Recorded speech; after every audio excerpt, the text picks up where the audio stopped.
मैं आपको क्षितिज में हिंदी गद्य खंड में पाठ 1 खंड गा में ही नेताजी का चश्मा पढ़ाने जा रही हूँ, जिसे आप ध्यान से सुनेंगे। नेताजी का चश्मा नामक प्रस्तुत पाठ देशभक्ति की भावना से भरपूर एक भावपूर्ण कहानी है, जिसमें देश के नागरिकों को विकास के कार्य करने तथा देशभक्ति एवं देश प्रेम की भावना प्रगाढ़ करने की प्रेरणा दी गई। कहानी में कैप्टन चश्मे वाले के माध्यम से देश में करोड़ों लोगों के देशभक्त योगदान को उभारा गया, जो अपने अपने तरीके से देश प्रेम तो करते हैं, परंतु वे पर्दे के पीछे रह जाते हैं। कहानी के अनुसार केवल बड़ों में ही नहीं बल्कि बच्चों अर्थात आने वाली पीढ़ी में भी देश प्रेम तथा देशभक्ति की भावना भरी हुई है, परंतु उसे प्रदर्शित करने का उनका अपना अलग अलग अंदाज है।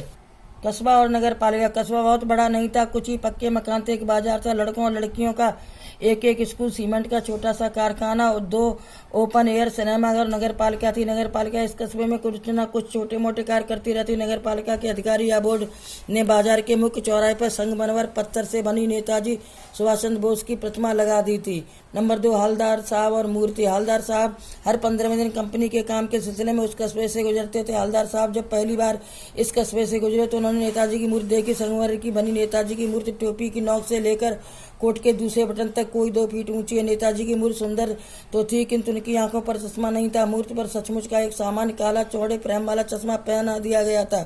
ऐसी मूर्ति को हवलदार साहब ने देखा तो उनके चेहरे पर कौतुक भरी मुस्कान फैल गई। मूर्ति पत्थर की और चश्मा रियल। अगला है हवलदार साहब का चिंतन। हवलदार साहब मूर्ति को देखकर सोच रहे थे, कस्बे के लोगों का प्रयास सराहनीय। मूर्ति के आकार का महत्व नहीं, महत्व लोगों की भावना का, वरना देशभक्तों मजाक की चीज ही बनती जाती रही है। अगला पान वाले और हवलदार साहब की बातचीत। हवलदार साहब ने मूर्ति का चश्मा बदले जाने का कारण पान वाले से पूछा तो खुश मिजाज पान वाले ने हंसते हुए पान थूकर बताया कि यह काम कैप्टन चश्मा वाला करता है, मूर्ति का चश्मा चेंज कर देता। कोई ग्राहक मूर्ति पर लगे चश्मे जैसे चश्मे की मांग करता और अगर वैसा चश्मा कैप्टन के पास ना हो तो वह मूर्ति पर लगे चश्मे को बेच देता और मूर्ति पर दूसरा चश्मा लगा देता। उसका यही काम प्रत्येक दिन चलता है।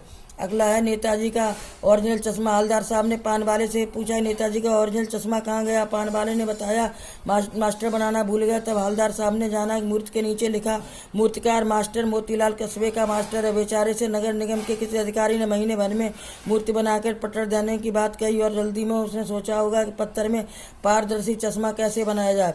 कैप्टन का मजाक उड़ाना। हवलदार साहब ने पान वाले से कैप्टन के बारे में फिर पूछा, क्या कैप्टन चश्मा वाला नेताजी का साथी है? आजाद हिंद फौज का भूतपूर्व सिपाही। पान वाले ने हंसते हुए बताया कि वह लंगड़ा फौज में क्या जाएगा, वह तो पागल है, वह आ रहा, उसी से बातें कर ले और उसका फोटो छपवा दें। कैप्टन मर गया। 2 साल तक हवलदार साहब काम के सिलसिले में वहां से होकर गुजरते रहे। मूर्ति पर भी तरह तरह के चश्मे बदलते रहे। एक दिन मूर्ति चश्मा नहीं देखा तो हवलदार साहब ने पान खाकर पान वाले से पूछा, नेताजी की आंखों पर चश्मा नहीं है, क्या बात है? पान वाले ने उदास होकर आंसू पोंछते हुए बताया, साहब कैप्टन मर गया। साहब बिना कुछ बोले चुपचाप जीप में बैठे और रवाना हो गए। बच्चों, पाठ पूरा हुआ, स्वयं भी पूरा पाठ पढ़ें।